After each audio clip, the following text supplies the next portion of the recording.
வணக்கம். இலங்கை செய்திகளுடன் நான் ரோஷன். விரிவான செய்திகளுக்கு முன் தலைப்புச் செய்திகள். எரிபொருள் விலை குறைப்பு தொடர்பாக கருத்து வெளியிட்டுள்ள ஜனாதிபதி அனுருகுமார திசாநாயக்க. மருந்து பொருள் நிறுவனங்களின் ஏகபோக உரிமை தகர்க்கப்பட்டதால் மருந்துகளின் விலைகளில் வீழ்ச்சி பதிவாகியுள்ளதாக சுகாதார மற்றும் ஊடக பிரதி அமைச்சர் தெரிவிப்பு. பல்வேறு குற்றச்செயல்கள் மூலம் நாட்டை அளித்த ராஜபக்சேக்கள் இனிமேல் மீண்டெழ முடியாது என அனுர தரப்பு அறிவிப்பு. நினைவேந்தல் என்ற பெயரில் இடம்பெறும் நிகழ்வுகள் தொடர்பாக இனிமேல் அதிக கவனம் செலுத்தப்படும் என தெரிவித்துள்ள பொதுமக்கள் பாதுகாப்பு அமைச்சர். தொடர்வது விரிவான செய்திகள். எரிபொருள் மீது விதிக்கப்பட்டுள்ள வரியை தற்போது குறைக்க முடியாது என ஜனாதிபதி அனுருகுமார திசாநாயக்க தெரிவித்துள்ளார். பேர்வளை பகுதியில் இடம்பெற்றிருந்த மக்கள் சந்திப்பில் கலந்து கொண்டு கருத்து வெளியிட்ட போது அவர் இதனை குறிப்பிட்டிருந்தார். அவர் மேலும் தெரிவிக்கையில், ஒரு லிட்டர் டீசலின் விலையினை 300 ரூபாய்க்கும் குறைந்த தொகையில் விற்பனை செய்யக்கூடிய நிலைமையை தேசிய மக்கள் சக்தி அரசாங்கம் உருவாக்கியுள்ள அதே நேரம் எல்லா மாதங்களிலும் எரிபொருள் விலைகளை குறைக்க முடியாது. $3 பில்லியன் கடனில் இயங்கும் கனியவள கூட்டு தாமரத்தின் கடன் அனைத்தையும் திரைசேரி பொறுப்பேற்றுள்ளது. விற்பனை செய்யப்படும் ஒவ்வொரு லிட்டர் எரிபொருளுக்கும் கடனை செலுத்துவதற்கான கட்டணம் அறவிடப்படுகின்றது. இந்த நிலையில் கடன் செலுத்தி நிறைவுறுத்தப்பட்ட உடனேயே எரிபொருள் மீது விதிக்கப்பட்டுள்ள வரியினை குறைக்க முடியும் என ஜனாதிபதி அனுருகுமார திசாநாயக்க தெரிவித்தார். இதேவேளை நாட்டின் பிரதான ராணுவ முகாமிலிருந்து காணாமல் போன 73 துப்பாக்கிகளில் 38 துப்பாக்கிகள் மீட்கப்பட்டுள்ளதாக பேர்வளை பகுதியில் இடம்பெற்ற மக்கள் சந்திப்பொன்றில் வைத்து ஜனாதிபதி அனுருகுமார திசாநாயக்க தெரிவித்தார். ராணுவ முகாமில் உள்ள துப்பாக்கிகள் பாதாள உலக குழு உறுப்பினர்களிடம் இருக்கும் நிலையில் 38 துப்பாக்கிகள் மீட்கப்பட்டுள்ள போதும் 35 துப்பாக்கிகள் தொடர்ந்தும் பாதாள உலக குழு உறுப்பினர்களிடம் இருக்கின்றன என்றார். மேலும் குறைந்த அரசு செலவினத்தை கொண்ட பாதீட்டு ஆவணம் இந்த முறை நாடாளுமன்றத்தில் முன்வைக்கப்பட உள்ளதாகவும் ஜனாதிபதி தெரிவித்திருந்தமை குறிப்பிடத்தக்கது. கடந்த காலங்களில் சில மருந்து பொருட்கள் நிறுவனங்கள் பேணி வந்த ஏகபோக உரிமையினை அரசாங்கம் தகர்த்துள்ளதாக சுகாதார மற்றும் ஊடக பிரதி அமைச்சர் ஹன்சக விஜயமுனி தெரிவித்துள்ளார். கண்டியில் நடைபெற்ற நிகழ்வு ஒன்றில் பங்கு பற்றிய போது இந்த விடயத்தை குறிப்பிட்டதோடு இதனை அடிப்படையாக கொண்டு நாட்டில் மருந்து பொருட்களின் விலைகளில் வீழ்ச்சி பதிவாகியுள்ளதாக தெரிவிக்கப்படுவதாகவும் கூறினார். மருந்து பொருட்களுக்கான ஏகபோக உரிமையை தகர்த்து பல நிறுவனங்களுக்கு மருந்து இறக்குமதி செய்ய அனுமதி வழங்கப்பட்டுள்ள நிலையில் முன்னதாக 70,000 ரூபாவுக்கு விற்பனை செய்யப்பட்ட மருந்து தற்போது 370 ரூபாவுக்கு விற்பனை செய்ய முடிவதாக தெரிவித்துள்ளார். இந்த நடவடிக்கையினால் எதிர்காலத்தில் மருந்து பொருட்களின் விலைகள் மேலும் வீழ்ச்சியடையும் எனவும் பிரதி அமைச்சர் விஜயமுனி தெரிவித்தார். தேசிய மக்கள் சக்தி அரசாங்கம் தோல்வியடைந்துள்ளதாக ஐக்கிய மக்கள் சக்தியின் நாடாளுமன்ற உறுப்பினர் முஜிபுர் ரஹ்மான் குறிப்பிட்டார். கொழும்பில் நடைபெற்ற செய்தியாளர் சந்திப்பொன்றிலேயே இதனை தெரிவித்துள்ள அவர் மேலும் தெரிவிக்கையில், எந்த ஒரு அரசாங்கத்தினதும் முதல் 100 நாட்கள் முக்கியமானவை. தேசிய மக்கள் சக்தி அரசாங்கம் 100 நாட்களை பூர்த்தி செய்துள்ள போதிலும் ஆக்கப்பூர்வமாகவையும் இடம்பெறவில்லை.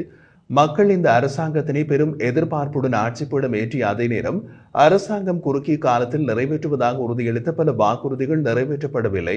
அதன் அடிப்படையில் முதல் 100 நாட்கள் இந்த அரசாங்கத்தின் பயணம் வெற்றியளிக்கவில்லை என்பது தெளிவாகிறது என்று அவர் சுட்டிக்காட்டியுள்ளார். பிரதமர் உள்ளிட்ட அமைச்சர்கள் பல்வேறு கதைகளை கூறினாலும் இந்த அரசாங்கத்தின் இதுவரை கால பயணம் தோல்வியடைந்துள்ளது. அத்துடன் சில அமைச்சர்கள் மற்றும் ஆளும் கட்சி நாடாளுமன்ற உறுப்பினர்களின் உரைகளை பார்க்கும் போது அவர்களும் திருப்தி அடையவில்லை என்பதும் புலனாகிறது என்று அவர் மேலும் குறிப்பிட்டார். எதிர்வரும் தேர்தலில் ஐக்கிய தேசிய கட்சியும் ஐக்கிய மக்கள் சக்தியும் இணைந்து செயல்படுவது தொடர்பாக ஐக்கிய மக்கள் சக்தியோடு கலந்துரையாட ஐக்கிய தேசிய கட்சியின் செயற்குழு அனுமதி வழங்கியுள்ளதாக செய்திகள் வெளியாகியுள்ளன. குறித்த விடயம் சம்பந்தமாக கலந்துரையாட ஐக்கிய தேசிய கட்சியின் தலைவர் ரணில் விக்ரமசிங்க தலைமையில் கட்சியின் செயற்குழு கூடிய போது இந்த முடிவு எடுக்கப்பட்டதாக ஐக்கிய தேசிய கட்சி தெரிவித்துள்ளது. இந்த நிலையில் கூட்டம் முடிந்த பின்னர் அது தொடர்பாக ஊடகங்களுக்கு கருத்து தெரிவித்து ஐக்கிய தேசிய கட்சி உறுப்பினர் வாஜித சேனாரத்ன கலந்துரையாடல்கள் விரைவில் ஆரம்பிக்கப்படும் என்றார். எதிர்வரும் உள்ளூராட்சி மன்ற தேர்தலுக்காக கட்சி ஏற்பாடுகளை மாவட்ட மற்றும் தொகுதி மட்டத்தில் மேற்கொள்ள தீர்மானிக்கப்பட்டு மார்ச் மாத இறுதிக்குள் அந்த நடவடிக்கைகளை முடிவுக்கு கொண்டு வரவும் எமது வேலை திட்டங்களை ஊடகங்கள் மூலம் பிரச்சாரம் செய்யும் வேலை திட்டத்தை ஆரம்பிக்கவும் தீர்மானிக்கப்பட்டுள்ளது. அத்துடன் கட்சியிலிருந்து பிரிந்து சென்றவர்களை மீண்டும் கட்சிக்குள் இணைத்துக் கொண்டு செயற்பட நடவடிக்கை எடுக்க வேண்டும் என அதிகமானவர்கள் இதன்போது கோரிக்கை விடுத்தனர். அதன் அடிப்படையில் கடந்த தேர்தலில் சிலிண்டர் சின்னத்தில் போட்டியிட்டவர்களையும் எங்களுடன் இணைத்துக் கொண்டு பொது கூட்டணி ஒன்றை அமைப்பதற்கு எதிர்பார்க்கின்றோம் என்றார். முதலில் ஐக்கிய தேசிய கட்சியின் பிரதி தலைவர் வான் விஜயவர்தன மற்றும் பொதுச் செயலாளர் தலத அத்துக்குரல் ஆகியோர் கலந்துரையாடல்களை ஐக்கிய மக்கள் சக்தியோடு ஆரம்பிக்க கட்சியின் செயற்குழு ஏகமனதாக அனுமதி வழங்கியுள்ளதோடு எதிர்க்கட்சிகள் அனைத்தும் ஒரு சக்தியாக அரசாங்கத்திற்கு முகம் கொடுப்பது எமது நோக்கம் என்றும் அவர் தெரிவித்தார். ஊழல் மோசடி உள்ளிட்ட பல்வேறு குற்றச் செயல்கள் மூலம் நாட்டை அளித்த ராஜபக்சேக்கள் இனிமேல் மீண்டெழ முடியாது என விவசாயம் மற்றும் கால்நடை பிரதியமைச்சர் நாமல் கருணாரத்ன தெரிவித்துள்ளார். ஊடகங்களிடம் கருத்து வெளியிட்ட போதே அவர் இந்த விடயத்தை குறிப்பிட்டதோடு ராஜபக்சேக்கள் அரசியலில் இருந்து தோற்கடிக்கப்பட்டு விட்டார்கள் என்றார்.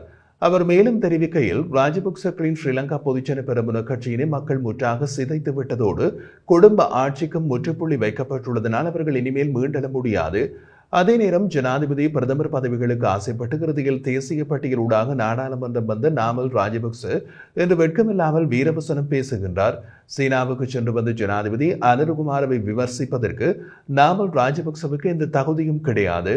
மஹிந்த ராஜபக்சவோடு இணைந்து கொலை ஊழல் மோசடிகளை செய்து நாமல் ராஜபக்ச என்ற நல்ல மனிதர் போல் வேடம் போட முயன்றாலும் ராஜபக்ச குடும்பத்தினரால் இனிமேல் மீண்டெழ முடியாது என்று குறிப்பிட்டுள்ளார். இதேவேளை ராஜபக்சேக்களின் ஊழல் மோசடி ஆட்சி அவர்களின் படுதோல்விக்கு பிரதான காரணம் என இளைஞர் அலுவலர்கள் மற்றும் விளையாட்டுத்துறை அமைச்சர் சுனில் குமார கமகே தெரிவித்தார். ராஜபக்சேக்கள் தேர்தல்களில் படுதோல்வி அடைந்தாலும் சட்டத்தின் பிடியிலிருந்து தப்பவே முடியாது. அவர்கள் இழைத்த குற்றங்களுக்கு தண்டனையை அனுபவித்தே தீர வேண்டும் என்றும் கூறினார். வடக்கு கிழக்கில் நினைவேந்தல் என்ற பெயரில் இடம்பெறும் நிகழ்வுகள் தொடர்பாக இனிமேல் அதிக கவனம் செலுத்தப்படும் என்றும், ஆனால் நிகழ்வுகளை தடுத்து நிறுத்துவது எமது நோக்கம் அல்ல என்றும் பொதுமக்கள் பாதுகாப்பு அமைச்சர் ஆனந்த் விஜயபால தெரிவித்தார். இது தொடர்பாக அவர் மேலும் கூறுகையில், உயிரிழந்த தமது உறவுகளை நினைவேந்த எந்த இனத்தவர்களுக்கு முழு உரிமை உண்டு. அதை அரசாங்கம் தடுக்காது.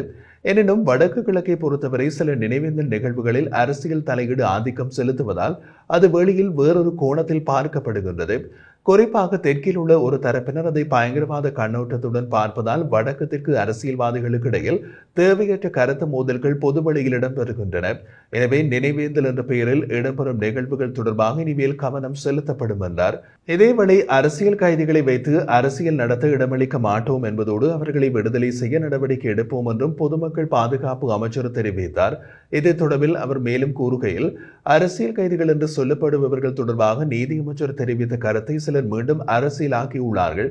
உண்மையில் நீதிமன்ற வழக்குகளில் அரசியல் கைதிகள் என்று எவரும் இல்லை.